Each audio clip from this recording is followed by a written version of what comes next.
Hi there. This week you're learning all about nonverbal communication, and I hope you're enjoying that. What I want to do is take just a quick minute of your time and go over the 9 different types of nonverbal communication that are mentioned in your book. So here we go. Alright, so of the 9 types of nonverbal communication, the first one I want to start with quickly is kinesics. And kinesics is the term used by social scientists to describe the study of how people communicate through bodily movements.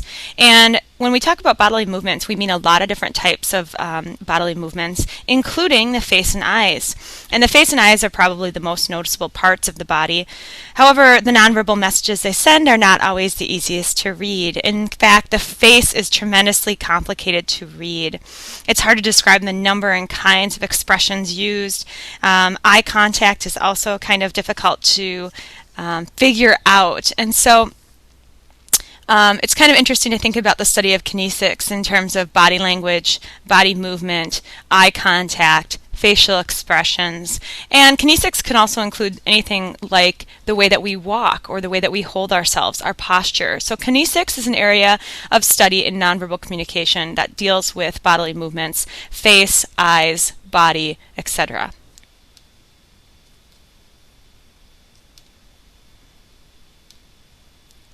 Haptics is the next area of nonverbal communication that we're going to take a look at briefly. And haptics is the term used by social scientists to distinguish the study of touching. And touching is a really interesting sort of arm of nonverbal communication because touch plays a large part in how we respond to others. For instance, if any of you are servers at restaurants, a lot of studies show that the more you can touch your customers, the better tips you're going to get. Now, obviously, that only takes you so far. You don't want to be touching people all the time. But a little bit of touch, especially when ordering, can encourage people to order a more expensive meal, for instance. Touch is also really interesting in terms of communicating power. And you'll see in your video that you watched this week, the nonverbal, the Secrets of Body Language video, that the more you can touch people and not be touched, it really relates some sort of power. So for instance, let's use the doctor's office as an example. When you go into the doctor's office, the doctor is allowed to touch you. And beyond shaking hands, you're not really allowed to touch a doctor, right? And so that communicates some level of power. And when in the video, for instance, shaking hands, oftentimes we want to touch the other person more while we're shaking hands to communicate that we have a higher level of power than them. So haptics is, again, the social science term used to describe or distinguish the study of touching. The next area of study that we look at is physical appearance. And physical appearance is actually a really sort of up-and-coming nonverbal communication area of study. And a lot of this has to do with the idea that we're starting to study physical attractiveness. And of course, we know that physical beauty is valued and seen as, the norm in our society that we live in. And it's really interesting to think about how to measure the degree to which physical attractiveness affects interaction between people. So for instance, there's some studies showing that women who are perceived as attractive have more dates, they get higher grades, they persuade males with greater ease, and they even receive lighter court sentences. So it's very interesting to think about how the influence of attractiveness can impact how we communicate, how we're communicated with, and with whom we communicate. So this is again, an interesting area of study. Traditionally, this has looked at things like the type of clothing that you wear, maybe your haircut, things like that, and what that communicates about you and how that influences your communication with other people. I know when I was growing up, mohawks were relatively new and people were kind of scared of them, so people would automatically assume that if people had a mohawk, they were really rough around the edges, really kind of punky, and obviously we know that's not the case, but that was an area of nonverbal communication that had to do with physical appearance. So the next area of study that we'll talk about is artifacts. And artifacts are things that you surround yourself with on a daily basis, and you're certainly going to write about this in your journal this week. But artifacts are personal objects that we use to indicate to others important information about ourselves. You can see artifacts hard at work if you visit a home perhaps of a couple that's just been married. They have pictures from their wedding, they have pictures of the two of them. They're really kind of establishing or communicating what their relationship is and communicating their commitment to one another through those pictures and through those artifacts. Perhaps you have artifacts around your home of trips you've taken, and they remind you of special places. Perhaps you have artifacts that are inside jokes between you and a friend or you and a partner. And these are things that we surround ourselves with, but they also communicate something about us. The next area of study is environmental factors. And environmental factors include things like, what's the room like around you? What's the mood like? And we don't often think about this in terms of communication, but it really does influence our communication.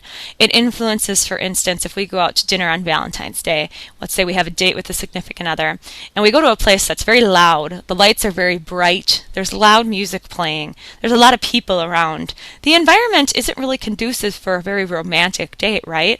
It's going to make us communicate with that person a different way. Now let's say we have that same date and we go to a place that has real soft lighting, soft romantic music, white tablecloths, it's pretty quiet in there. You're going to communicate in a different way in that setting than you would in that first example. So environmental factors is really something interesting to think about. One of my friends is actually in business dealing with this environmental factors of nonverbal communication. She's hired by hospitals to come in and consult and sort of look at waiting rooms and look at patient rooms and try to make them more calming and try to make the patient more at ease in these rooms so that they are able to better communicate with their doctors, for instance. So a very interesting study of nonverbal communication, environmental factors. The next area of study when it comes to nonverbal communication is chronemics. And chronemics is the study of time and how we use time. And chronemics is really interesting because it can handle, the way we handle time can express both intentional and unintentional messages. So for instance, cultures like the US, Canada, Northern Europe, where we value time a lot, waiting can be an indicator of status. So think about this back to your doctor. Important people are waited for. You go into a waiting room. They have a whole separate room called the waiting room. This might indicate power. Okay. Time can be a marker not only of status and, of course, of culture, but it can also be a marker of relationships. Research shows that the amount of time we spend with a partner sends an important message about valuing that person. And you know this if you've ever had maybe a disagreement or a conflict with someone who you spend a lot of time with, or maybe you're not on the same page about the amount of time you should be spending with one another, because that really does communicate something about perhaps your commitment and your relationship.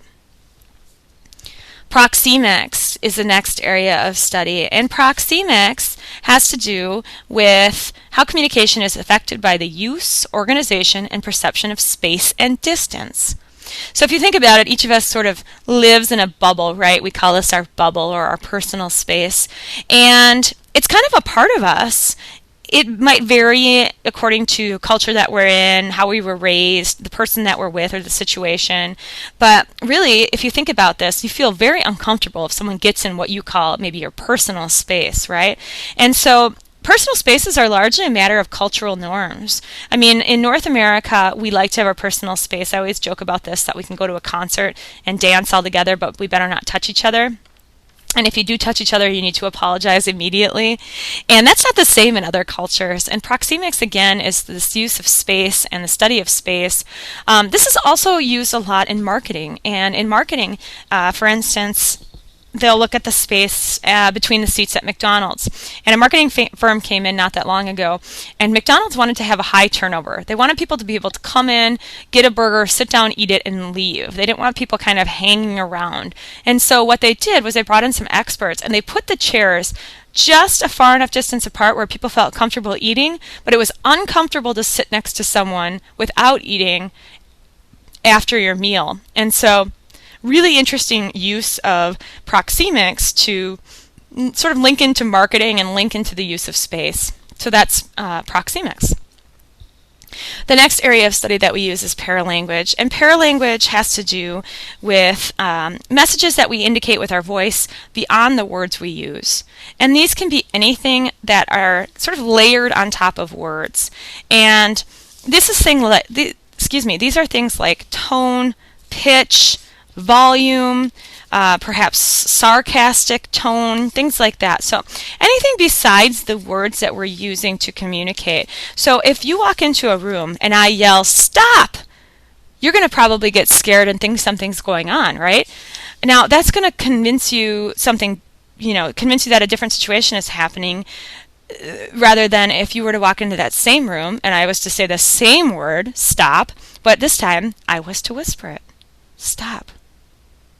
Now, the same word's being used, but there's very different things being communicated there, and that has to do with paralanguage. Now, the final type of nonverbal behavior that we're going to talk about briefly is silence. And silence can actually communicate quite a bit. If you think about the principle, one cannot not communicate, well, this is it right here.